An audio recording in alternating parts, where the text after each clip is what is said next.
So I did say I was thinking about remaking this video. I made one in my car, but I was driving. I came out today to go for a walk, and it is so gorgeous out, and I'm so glad I did. I really had a lot of things to get off my heart and to the Lord, and I haven't gone on a walk with Holy Spirit for, gosh, I don't think I have gone on a walk quite like this summer yet. So I'm just really thankful for this opportunity today to be able to do that.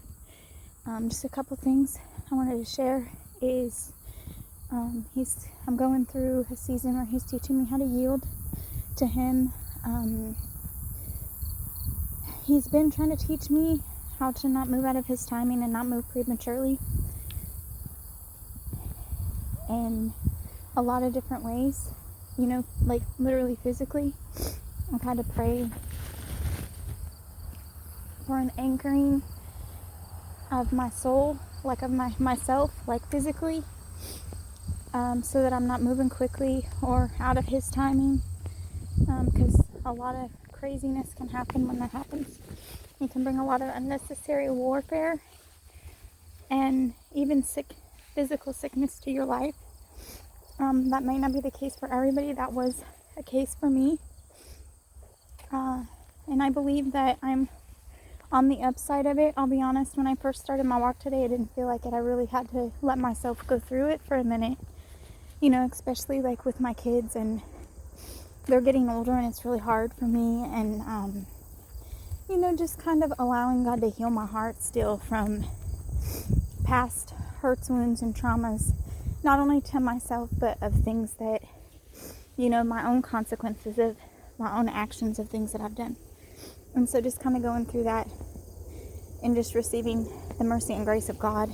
And I definitely have to say that I have known a merciful God in my lifetime. So I'm really just thankful for this walk today with the Lord, and him just bringing me back, my heart, and back into alignment with him, and just allowing him to be my everything, especially like having and regaining that knowledge of him, kind of being a husband figure to me in this time in my life while I'm in my singleness waiting for a husband, and not jumping the gun or just rushing into relationships. So that's kind of where I am, and just really gaining a deeper trust with him and my children and the situation that I have with them. And they only have a couple more years until they, especially my oldest son, he just turned 17 this year. And so just kind of going through that. And I have to be honest, I thought one way I try to see it as a positive was, with the situation the way that it is, that maybe I wouldn't have and I don't think it's necessarily empty nest syndrome, but it doesn't get any easier. And there's definitely a grieving process that you can go through, and I think I've shared this. You can go through it even if someone hasn't physically passed away, and I think I really have gone through that with my children. But God has been good, and God has been faithful, and I'm looking forward, and I'm expectant to, I've seen him come through in my life before, and I'm looking forward to seeing him do it again. So he's just given me a newfound hope today, and just reminding me, he is the God that restores, he is Redeemer, he is all sufficient, and he is a merciful and gracious God.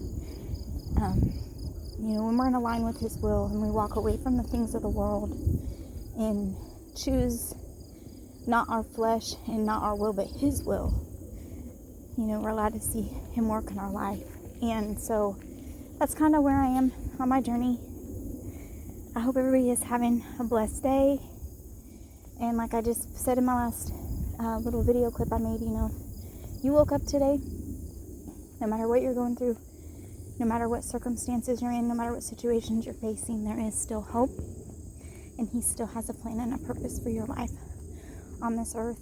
And so that is my message of hope and kind of where I am on my journey. God bless you all.